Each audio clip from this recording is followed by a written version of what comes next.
Fire সার্ভিসের লোকেরা বলছে আপনার শরীরে তো আগুন লেগে গেছে, আপনি তো আগুনে পুড়ে মারা যাইবেন। মা উত্তর দিল, মা দুটি উত্তর দিল, আমার শরীরে আগুন লাগতেছে, এটা যন্ত্রণা হইতেছে, কিন্তু আমার সন্তানের শরীরে যদি আগুন লাগে তাহলে সে আগুন আমার শরীরে লাগবে না, আমার কলিজায় লেগে যাবে। বলেন না সুবহানাল্লাহ। মা এত দয়াময়, মাত্র 1000 কোটি গুণ দয়াময়। আপনার আমার রব আরশে আজিমের মালিক আল্লাহ। এই জন্যই তো আপনি আমি হাজার গুনাহ করা সত্ত্বেও মালিক আপনাকে আমাকে ধরেন না।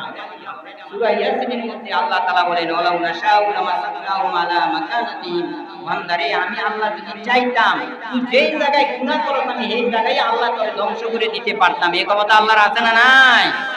তারপর আল্লাহ আপনাকে আমাকে ধরেন না, ছাড় দেন। আমার বান্দানি আমার কাছে ফিরে আসে, আমার বান্দানি আমার কাছে ফিরে আসে।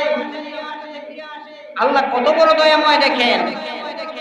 একজন বান্দা 70 বছর 80 বছর গুনাহ করেছে, কিন্তু একদিন তার মনে হলো আহা দুনিয়াতে আল্লাহ আমাকে এই জন্য বানায় নাই, আমা খালাকুল জিন্না ওয়াল ইনস, আল্লাহ তো আমারে দুনিয়া কামাই করার জন্য, দুনিয়াতে পাপাচার করার জন্য আল্লাহ আমারে পাঠায় নাই।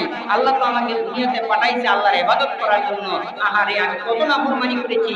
একটা অনুশোচনা নিয়া নিজের গুনার জন্য লজ্জিত হইয়া যদি আল্লাহ করে আয়েশা সেজদায় গিয়া দুই চোখের পানি ছেড়ে দিয়ে যদি মালিককে বলে, মালিক আমি যা করেছি ভুল করেছি, আল্লাহ এই মুহূর্তে আমি তোমার কাছে ক্ষমা চাইতেছি, এই কথা বলে যদি দুই চোখের পানি ছেড়ে দিতে পারে, আরশে আজিমের মালিক 70 বছরের 80 বছরের 100 বছরের গুনাহ, পিছনের সমস্ত গুনাহ সেকেন্ডে maaf করে দেয়। সুবহানাল্লাহ।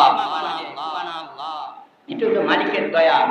আল্লাহ নবী বলেছি, যে চক্ষু দিয়া মালিকের মহব্বতে, মালিকের ভয়ে, তাকওয়াল্লাহ আল্লাহর ভয়ে, আল্লাহর মায়া মমতায় যে চোখ দিয়া দুই ফুটা চোখের পানি পড়েছে, যে চোখ দিয়া এক ফুটা চোখের পানি পড়েছে আল্লাহর ভয়ে, জাহান্নামের ভয়ে, আল্লাহর মহব্বতে, আল্লাহর নবী বলেন ওই চক্ষু ওয়ালা কোনদিন জাহান্নামে যাবে না। বলেন না সুবহানাল্লাহ।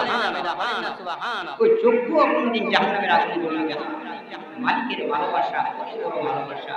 তো যে মালিক এত এত এত ভালোবাসে আপনাকে আমাকে, সেই মালিক এত দয়া করে মায়া করে মেহেরবানি করে পবিত্র জুমার দিন, হজ্জুল মাসাকিন, গরিবদের জন্য হজের দিন, গরিব ধনী সকলের জন্য মাগফিরাত এবং ক্ষমার দিন, কবরবাসীদের নাজাতের দিন।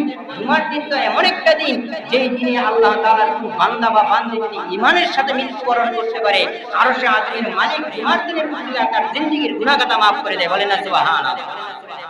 এমন একটা দিন আল্লাহ তাআলা আপনাকে আমাকে আসান তৌফিক দান করেছেন, যেই দিন বান্দা 2 রাকাত জুমার নামাজ পড়ার কারণে পিছনের এক সপ্তাহ সগীরা গুনাহ আল্লাহ maaf করে দেন। বলেন না সুবহানাল্লাহ।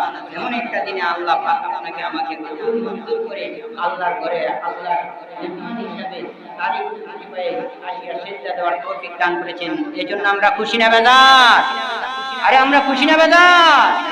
আমরা যদি খুশি হয়ে থাকি অন্তরের অন্তঃস্থল থেকে আমরা সকলে কালিমাতুশ শুকর আদায় করি আলহামদুলিল্লাহ। أول ما يدعى إلى الجنة يوم القيامة والذين يحمدون الله بالسراء والضراء।